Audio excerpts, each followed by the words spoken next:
qui se trouve dans l'évangile de Jean, au chapitre 15,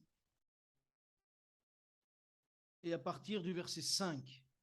Et ça, c'est une des premières raisons pour lesquelles nous devons venir à la réunion de prière. Si nous sommes conscients de ça, je crois que nous viendrons avec une autre mentalité, une autre pensée, avec un autre état de cœur. Parce qu'en fonction de notre état de cœur, on va voir que Dieu va se manifester, Dieu va agir, Dieu va souffler, non seulement sur nos vies, parce que ce qui est important, c'est que nos vies... J'ai rempli exprès ce verre. Est-ce que ce verre va désaltérer? À moitié. Il est à moitié vide ou à moitié plein, comme dit Christian? Mais il va désaltérer qu'à moitié de toute manière. Et le seul moyen que ce verre puisse désaltérer bien comme il faut et mieux que ce qu'il n'est là, c'est qu'il soit rempli jusque-là. Eh bien, il faut que nos cœurs soient remplis jusque-là, et voire même qu'ils débordent, afin que nous puissions désaltérer ce qui nous entoure. Parce que si ce n'est pas le cas, les gens, même à notre contact, ils seront un petit peu désaltérés. Et je crois que le but du chrétien, c'est d'abord de désaltérer pleinement tous ceux qui les entourent. Et ce verset 5 dit ceci, c'est Jésus qui parle, il dit « Je suis le cep, vous êtes les sarments. Celui qui demeure en moi et en qui je demeure porte beaucoup de fruits. Car sans moi, vous ne pouvez rien faire. » Vous êtes bien d'accord? Jésus dit « Sans moi, vous ne pouvez rien faire. » Et je crois qu'il nous faut prendre conscience d'une chose. Si nous nous réunissons dans la réunion de prière, c'est pour que nos cœurs soient pleins en sortant. Parce que nous sommes inondés toute la semaine. Et dès le lundi, ça commence, que dès le lundi, des gens se sentent agressés. Je sais pas, pour ceux qui travaillent, à peine on est sur la route, ça y est, c'est parti. Les gens font des queues de poisson, ils grillent les feux. Et on commence le travail, déjà on est à moitié agacé, énervé. Et comment vous voulez venir à la réunion de prière si dans nos cœurs, on a tout ça qui vient de là, dans nos pensées? Non, c'est pour cela que nous avons besoin du Seigneur Jésus. Sans lui, nous ne pouvons rien faire. Sans lui, nos cœurs ne peuvent pas être remplis. Sans lui, nos cœurs ne peuvent pas déborder de son amour, de sa grâce, de sa présence. Afin que lorsque nous arrivons quelque part, les gens disent, depuis qu'il est rentré dans la pièce, il y a quelque chose qui se passe. Et moi, j'attends qu'une chose, c'est que chacun d'entre nous, nous puissions être tellement débordants que partout où nous passions, la paix de Dieu qui surpasse toute intelligence puisse pas aller sur les autres. Jésus dit, lorsqu'il va envoyer ses disciples, qu'est-ce qu'il va leur dire? Dites que la paix soit avec vous. Quand vous rentrez dans une maison, dites que la paix soit avec vous. Si les gens sont réceptifs, la paix viendra. S'ils vous rejettent, ben vous reprenez votre paix. S'ils vous rejettent, vous reprenez votre paix. Mais ça veut dire que la paix était dans le cœur de ses disciples. Et il faut que la présence de Dieu, qui est source de paix, puisse rentrer partout où nous allons pour la semer. Mais nous ne pourrons pas la semer si nous ne sommes pas remplis. Et nous ne pouvons pas être remplis si nous ne venons pas ensemble au pied du Seigneur. Parce que c'est là, vous savez, on dit, mais je prie à la maison. C'est pas pareil. Je vois bien que c'est pas pareil. C'est beaucoup plus dur à la maison que quand on est ensemble. C'est beaucoup plus dur à la maison. Et c'est pour ça que ces 10 jours de réunion de prière, ce n'est pas pour justifier de la réunion de prière des 10 jours. Non, c'est pour que nos cœurs soient remplis de Jésus. C'est pour que nos cœurs soient vraiment enracinés en lui et qu'il soit le cep et que nous en soyons les serments et que nous puissions demeurer en lui et porter du fruit. Ce qui est important, c'est que nous puissions porter du fruit. Je crois que, mes frères et sœurs, je vous invite encore déjà à essayer de programmer dans votre cœur et dans votre esprit. J'ai décidé de venir aux réunions de prière. Non pas parce qu'il le faut, mais c'est parce que j'ai envie d'être rempli de Jésus. Parce que j'ai envie que Jésus soit dans ma vie encore plus, qu'il prenne plus de place et que je lui laisse la place. Parce qu'il faut que je lui laisse la place. Alors bien sûr, ça va être difficile, je tiens à vous dire que ce sera difficile. Un marathon, c'est pas facile. Et les 10 jours, là, je ne sais pas si vous avez déjà essayé de prier 10 jours, et encore, on va prier qu'1 heure par jour. C'est pas beaucoup, hein? Tandis que si on devait prier toute la journée pendant 10 jours, là, ce serait un sacré marathon, je peux vous le dire. Mais ne serait-ce qu'1 heure par jour, on peut la consacrer au Seigneur pour que réellement il vienne remplir nos cœurs et les faire sortir de nos cœurs ce qui n'est pas à sa gloire et qu'il puisse prendre la place de plus en plus. Parce que sans lui, nous ne pouvons rien faire. S'il n'est pas dans nos cœurs, s'il n'est pas dans notre esprit, s'il n'est pas en nous pleinement, nous n'avancerons pas dans l'Église, nous n'avancerons pas dans notre propre foi, nous n'avancerons pas en plus, le Seigneur ne nous donnera pas ce qu'il a préparé de nous donner. Vous savez qu'on le dit souvent, Dieu a des plans qu'il a préparés d'avance pour chacun d'entre nous. Mais ces plans-là ne peuvent que s'accomplir que si nous sommes là, que si nous sommes là disposés. Moïse aurait pu ne pas monter sur la montagne, mais il est monté parce que Dieu l'a appelé sur la montagne et il est monté. Et la parole nous dit que quand il est monté, qu'est-ce qui s'est passé quand il est redescendu? Son visage rayonnait. Son visage avait changé. Et je crois que si nous cherchons la présence de Dieu, nos cœurs vont changer. Vous savez, je me rappellerai toujours, j'ai connu une jeune femme à qui j'ai témoigné, qui est venue à l'église, et puis comme on n'habitait plus après au même endroit, donc je ne sais plus trop ce qu'elle était devenue, si elle continuait, si elle ne continuait pas, et elle était dans mon travail. Et un jour, je la vois de loin, je dis, mais c'est elle ou c'est pas elle? Je dis, on dirait elle, mais c'est pas la même. Alors je me suis approché, et c'était bien elle. Et je ne la reconnaissais pas parce que son visage, c'est la première fois que je voyais ça, son visage, on aurait dit qu'il rayonnait. Et quand je l'ai vue, elle m'a dit, Robert, le Seigneur, il est merveilleux. Voilà les premières choses qu'elle m'a dit. J'ai dit, Seigneur, elle est engagée, elle est pour toi entièrement. Son visage était différent de ce que je l'avais connu auparavant. Parce que la présence de Dieu change nos cœurs et nos vies. Cherchons à venir dans sa présence et il fera son œuvre dans nos cœurs et dans nos vies. Je crois que nous en avons tous besoin. Je crois qu'il nous faut réaliser pleinement qu'au fur et à mesure que nous allons avancer, il y a quelque chose qui va se révéler en nous. Vous savez, je ne sais pas si vous l'avez remarqué, mais je dirais que la vie chrétienne, est composée de 4 étapes. La parole nous le montre au travers des disciples. Ces 4 étapes, je vais aller vite, je ne vais pas m'y arrêter dessus, parce que je l'avais déjà prêché à Vienne, je crois, et peut-être ici à Givors, je ne sais plus. Mais ces 4 étapes sont d'être disciple, d'être serviteur, d'être ami de Dieu et d'être frère de Dieu. Vous êtes quoi?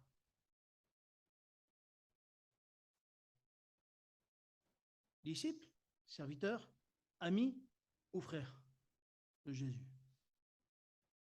Du coup, vous dites, quel est le piège?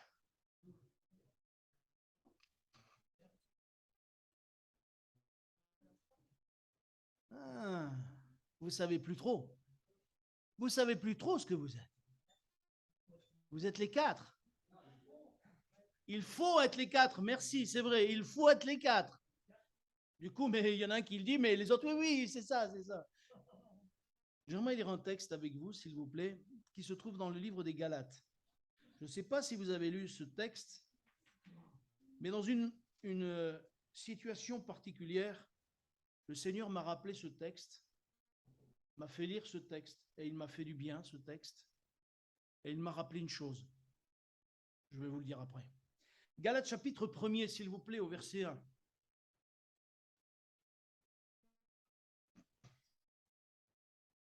Or, tout le monde y est? Chapitre 4, pardon, et verset 1. Je me suis trompé, j'ai dit 1, non? Non, chapitre 4, verset 1. C'est pas 1, 4, c'est 4, 1. Il est dit ceci. Or, aussi longtemps que l'héritier est enfant, je dis qu'il ne diffère en rien d'un esclave, quoi qu'il soit le maître de tout. Mais il est sous des tuteurs, des administrateurs jusqu'au temps marqué par le Père. Nous aussi, de la même manière, lorsque nous étions enfants, nous étions sous l'esclavage des principes élémentaires de ce monde. Amen. Ce texte m'a montré une chose, c'est que parce que nous sommes enfants de Dieu adoptifs, nous sommes maîtres de tout, mais parce que dans nos cœurs, nous sommes encore des enfants, nous sommes comme des esclaves. Et on se dit, mais pourquoi Dieu n'agit pas? Pourquoi Dieu ne guérit pas? Pourquoi, quand je prie, on dirait que c'est fermé quelque part? Vous savez quel est le principe du disciple? C'est d'écouter, d'apprendre et d'obéir. Le principe de l'esclave, c'est d'obéir sans limite. Le principe de l'ami, c'est le confident. Jésus va parler des amis. Quand il va parler, il va dire, vous êtes mes amis si vous faites ce que je vous demande. Vous voyez, ça monte au-dessus. Et après, il va dire à mes frères, lorsqu'il est ressuscité. D'accord? Et je crois que nous devrions passer toutes ces étapes. Mais le problème, c'est que nous restons toujours à la même étape, à celui d'être serviteur. Mais encore, sommes-nous de bons serviteurs? Parce que serviteur, nous, on parle de serviteur, mais dans la parole de Dieu et dans l'original, il est parlé d'esclaves. Et Jésus et Dieu dit dans sa parole que nous sommes ses esclaves. Le mot qu'il ne faut pas dire. Esclaves, mais je n'ai pas des chaînes. Mais nous sommes libres. Parce qu'avec Dieu, si nous voulons partir, nous pouvons partir. Les esclaves de ce monde ne peuvent pas partir. Nous, nous avons la liberté de partir.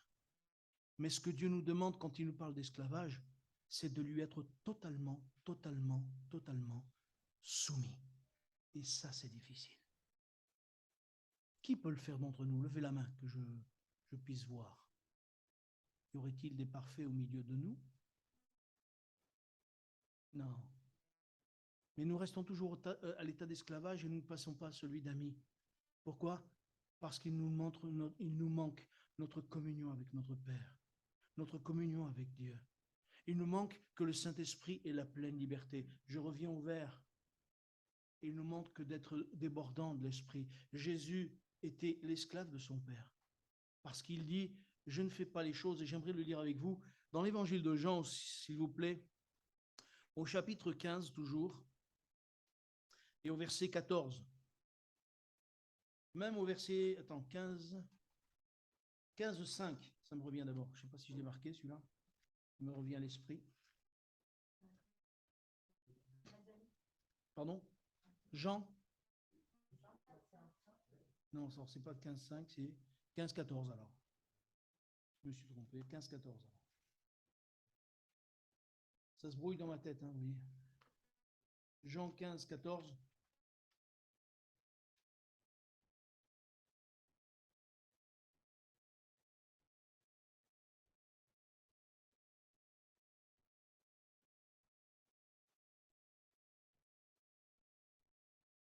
Oui. Vous êtes mes amis si vous faites ce que je vous commande. Je ne vous appelle plus serviteur parce que le serviteur ne sait pas ce que fait son maître, mais je vous ai appelé ami parce que je vous ai fait connaître tout ce que j'ai appris de mon Père. Je vous ai fait connaître tout ce que j'ai appris de mon Père. Non, il y a un autre verset. Voilà.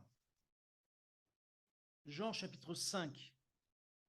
C'est pour ça qu'il me manquait quelque chose.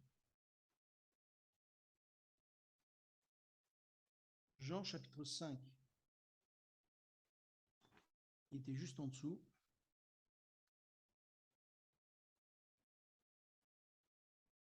Et verset 19.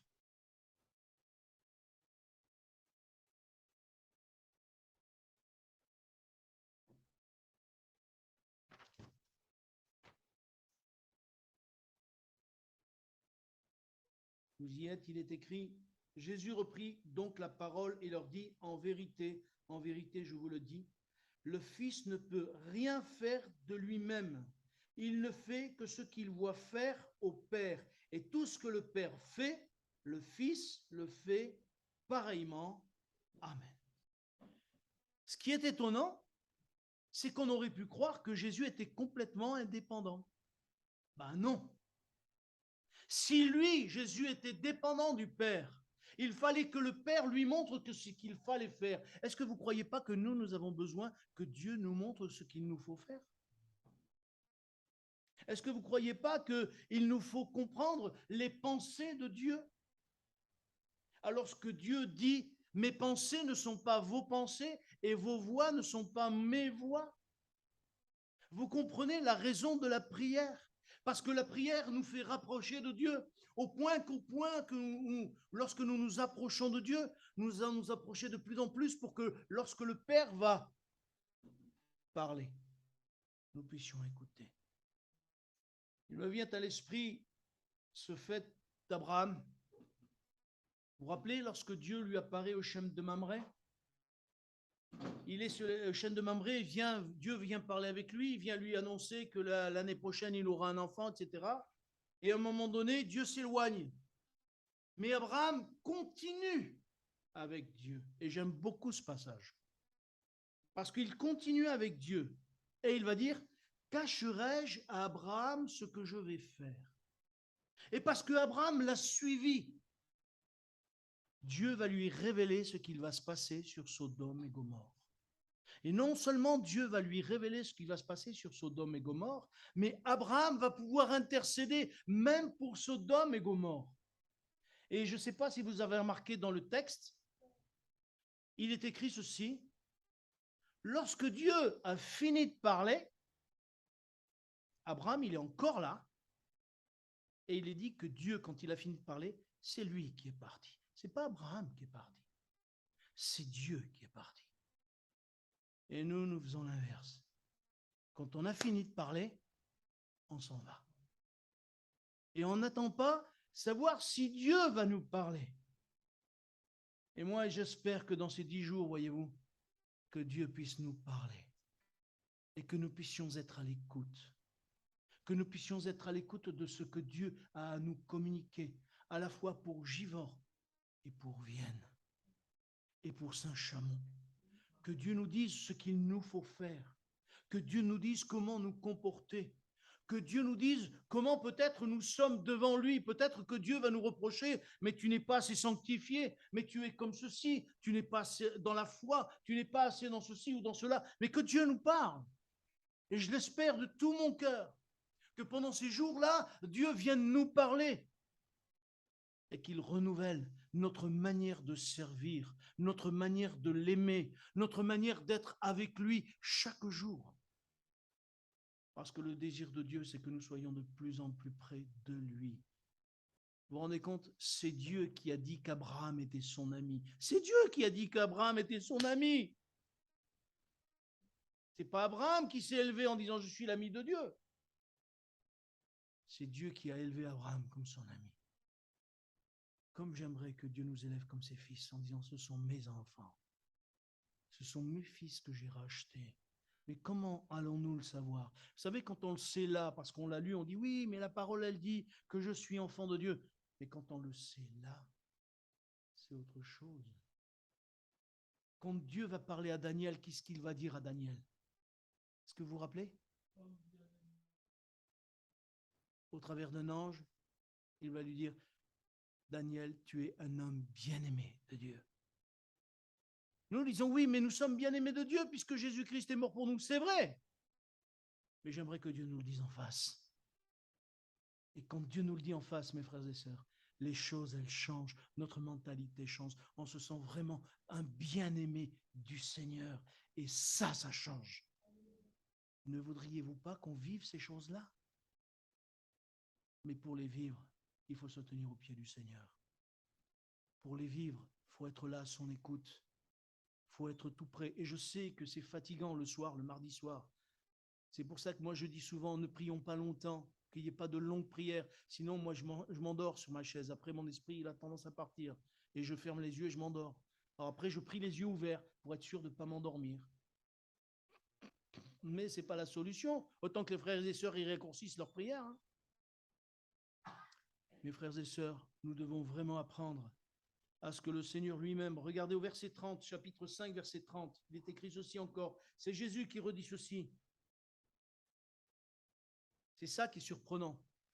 je ne puis rien faire de moi-même. D'après ce que j'entends, je juge et mon jugement est juste parce que je ne cherche pas ma volonté, mais la volonté de celui qui m'a envoyé. Je crois qu'il nous faut comprendre que nous avons besoin de connaître la volonté de Dieu. Nous avons besoin de connaître ce que Dieu veut pour Givors, pour Saint-Chamond, pour Vienne. Je me rappelle un jour, un frère, dans une région, c'était pas en France, il priait. Il priait pour que Dieu lui donne les clés de sa ville. Il disait, Seigneur, donne-moi les clés de la ville. Dans la petite église où on l'avait envoyé, on disait que c'était le cimetière des pasteurs. Parce que tous les pasteurs passaient, ils finissaient en déprime complète. Et lui, il arrive là, jeune serviteur de Dieu, on l'envoie là-bas. Bien sûr, tant qu'à faire. Et il s'est dit, Seigneur, mais qu'est-ce que moi je peux faire? Mais qu'est-ce que je peux faire? Il a eu problème sur problème. Et à un moment donné, il avait quelques frères. Il a dit, les frères, on va jeûner et prier jusqu'à ce que le Seigneur nous ouvre le cœur, qu'on sache où on va, quoi. Et ils ont fait un jeûne. Alors, ils n'ont pas fait que jeûner, bien sûr. Il disait, ce frère-là, que pendant un certain temps, ils ont mangé que de la soupe. Hein, c'était que liquide. Mais ils ont au moins essayé de se fortifier. Ils ont essayé de se fortifier un certain temps. Et pendant ce temps, à un moment donné, je crois que c'était le dernier jour, c'était le dernier jour de leur jeûne. Alors, vous dire combien ils ont jeûné de temps, je ne sais pas du tout, je ne me rappelle pas du tout.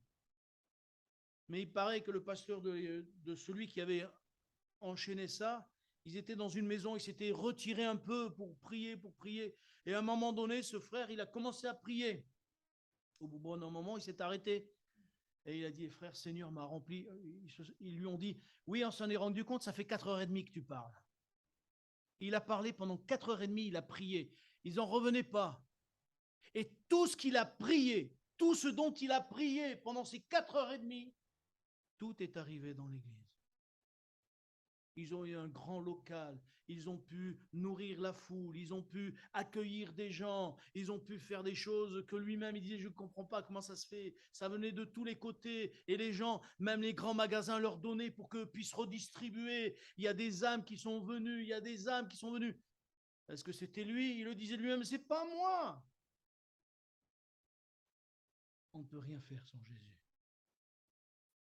Et quand lui fait, mes sœurs, mes frères, on a juste à se laisser. Vous savez, on monte dans la voiture et c'est lui qui conduit. Hein. Moi, j'aimerais que ce soit comme ça pour Givors et pour Vienne. On monte dans la voiture, Seigneur, c'est toi qui conduis. Dis-nous ce qu'il faut faire. Et quand le Seigneur nous envoie, quand le Seigneur fait les choses, mais je peux vous dire qu'on a juste à se tenir prêt à ce que le Seigneur veut, quoi.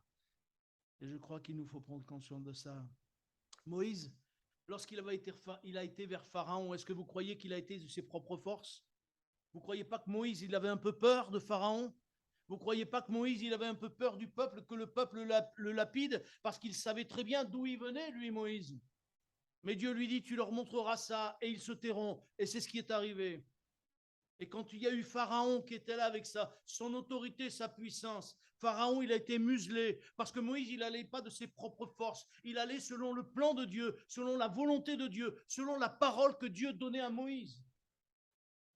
Alors que nous aussi, nous puissions avoir des paroles du Seigneur, que nous aussi, pendant ces 10 jours que nous allons nous tenir devant Dieu, que nous soyons attentifs, non pas seulement pendant les moments de prière, mais que durant toute notre journée, nous puissions être connectés et peut-être séparer de nos vies ce qui fera ombrage à la présence de Dieu, ce qui fera ombrage à l'écoute de Dieu.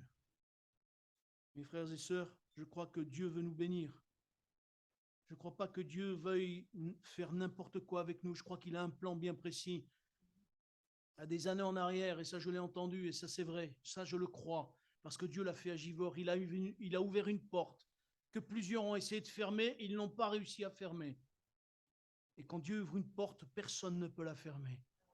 Mais quand Dieu ferme une porte, personne ne peut l'ouvrir. Alors je crois que si Dieu a permis que nous vivions ces temps, à Vienne, comme à Givors, comme à Saint-Chamond, pendant le mariage, je crois que c'était avec Dino, j'en parlais, ou avec un frère, je ne sais plus. Puis il a dit, c'est étonnant que ce soit Vienne qui ouvre Saint-Chamond. Je dis non, c'est pas Vienne, c'est Givors, parce que le premier, c'est Miko qui l'a ouvert. Donc c'est Givors. Et gloire à Dieu pour cela. Gloire à Dieu. Maintenant, on a besoin d'être rempli de Jésus. On a besoin de comprendre ce qu'il veut faire de nous. On a besoin non pas nous-mêmes diriger les choses.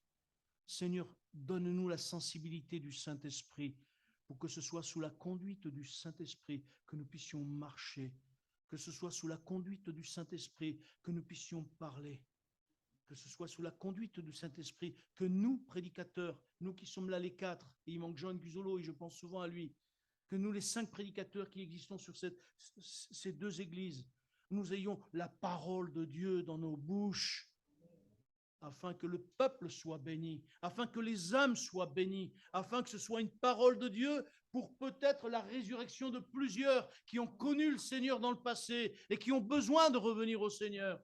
Et pour ceux qui ne le connaissent pas, qu'ils découvrent combien Dieu est grand, combien Jésus est tout-puissant. Nous avons vraiment besoin que nous soyons à l'écoute du Seigneur. Mes sœurs, mes frères, nous, prédicateurs, nous avons besoin de vos prières. Et pendant que j'en étais là tout à l'heure, je pensais à certains frères, je peux le dire, je n'ai pas honte. Vous savez, je suis un peu nature, hein. Vous m'excuserez, je suis comme les yaourts, nature. Et je pensais au frère Lopez, qui a souvent prié pour l'Église. Je pensais au frère De Almeida, qui a souvent combattu aussi pour l'Église.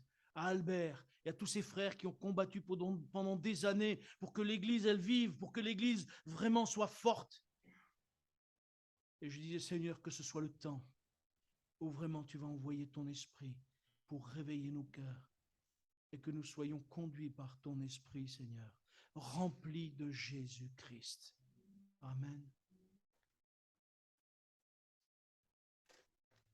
Je voudrais prier encore un petit peu pour ça, mais je crois que ces moments de prière, vraiment, il faut nous rappeler que Dieu a fait des promesses. Un dernier texte, s'il vous plaît. 2. Le premier dans Luc, chapitre 24 et verset 49.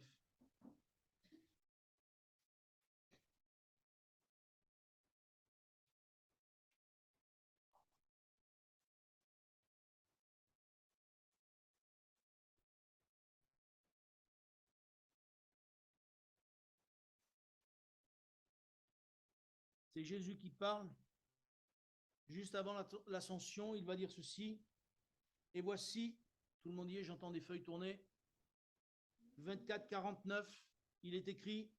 Et voici, j'enverrai sur vous ce que mon Père a promis. Mais vous, restez dans la ville jusqu'à ce que vous soyez revêtus de la puissance d'en haut. Amen. Acte 1, 4. Acte des apôtres, chapitre 1er, verset 4.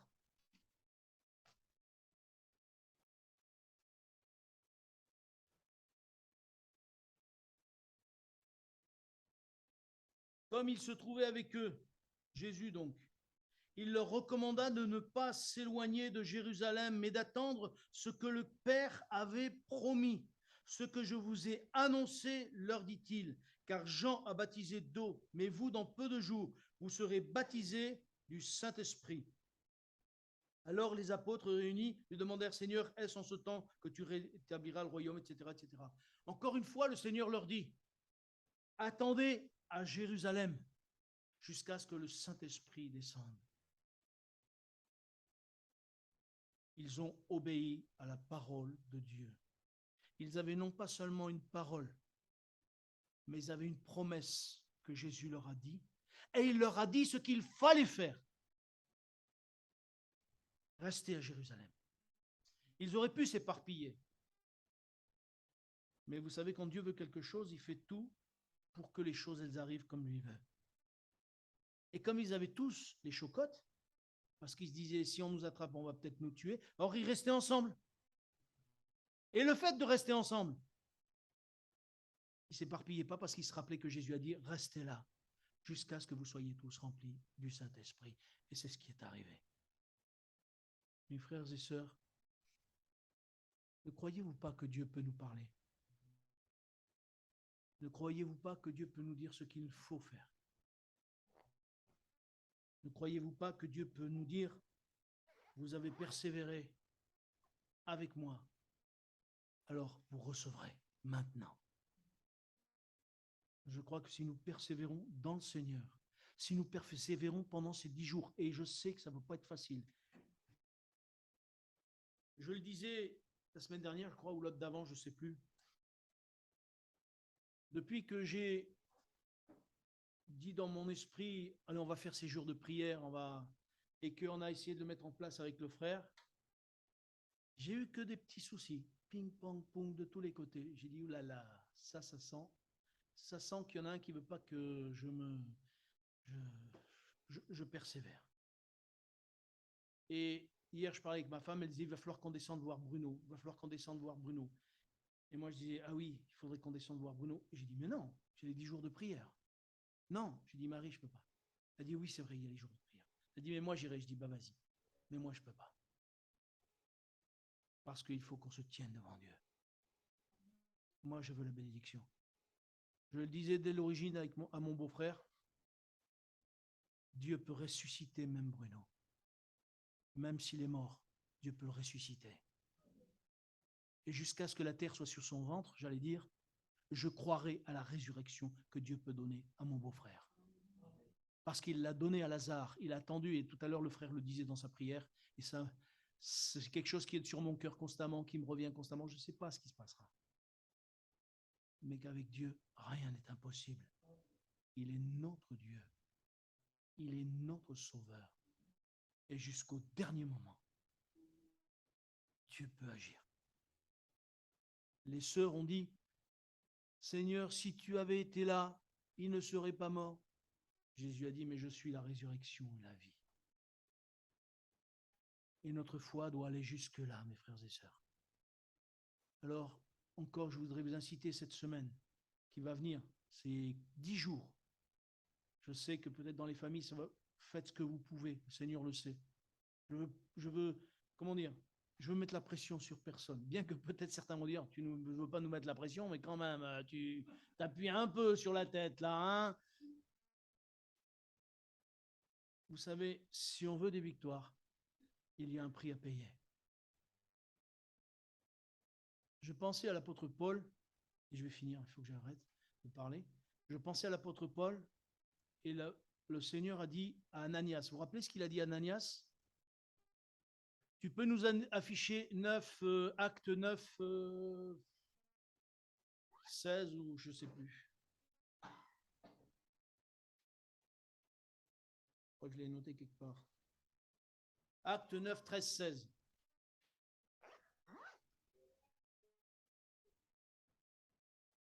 Seigneur va dire à Ananias va lui dire, mais Seigneur, tu sais qu'il a envoyé, etc., du monde, etc., il l'a envoyé pour qu'il tue, etc. Et le Seigneur va lui dire, ouais, verset 15, s'il te plaît, maintenant. Voilà. Mais le Seigneur lui dit, va, car cet homme est un instrument que j'ai choisi pour porter mon nom devant les nations, devant les rois et devant les fils d'Israël. Jamais Paul aurait cru cela. Et il va dire, et je lui montrerai tout ce qu'il doit souffrir pour mon nom. D'ailleurs, il y en a 3 qui disent Amen, j'espère qu'ils sont conscients de ce qu'ils disent. Les autres, ils n'ont pas voulu dire Amen. Je lui montrerai tout ce qu'il doit souffrir pour mon nom. Comment? Eh oui, qu'on le veuille pas. Mais je tiens à vous dire, si l'on veut vraiment des victoires, il y a un prix à payer. Et le prix à payer, c'est d'être à genoux jusqu'à ce que le Seigneur nous remplisse, nous bénisse. Parce que le jour où le Seigneur va souffler, et j'espère qu'il va souffler, c'est moi qui le suppose comme ça maintenant, mais croyez pas, hein, le diable ne va pas nous laisser faire, ne pas faire effrayer personne. Mais remplis du Saint-Esprit, nous serons plus que vainqueurs. Seigneur, nous voulons te bénir et te remercier parce que ta parole est vivante. Elle parle à mon cœur, elle parle à nos cœurs. Et notre désir, c'est que réellement, Seigneur, tu puisses remplir nos vies. Viens nous aider. Viens nous aider à tenir ces 10 jours dans la prière. Viens nous aider à tenir ensemble, afin que réellement, Seigneur, nous soyons ces instruments entre tes mains pour pouvoir intercéder, pour pouvoir t'invoquer, pour pouvoir écouter ta voix, pour marcher selon toutes tes voies. Seigneur, s'il te plaît, bénis mes sœurs, bénis mes frères prédicateurs, que chacun d'entre nous reçoive de ta part, durant ces 10 jours, ce que tu as préparé d'avance pour chacun d'entre nous. Notre Père, dans le nom de Jésus, sois glorifié maintenant, parce que tu es bon. Alléluia. S'il vous plaît, 2 d'entre nous qui puissions invoquer le Seigneur pour ces 10 jours qui sont devant nous. Amen.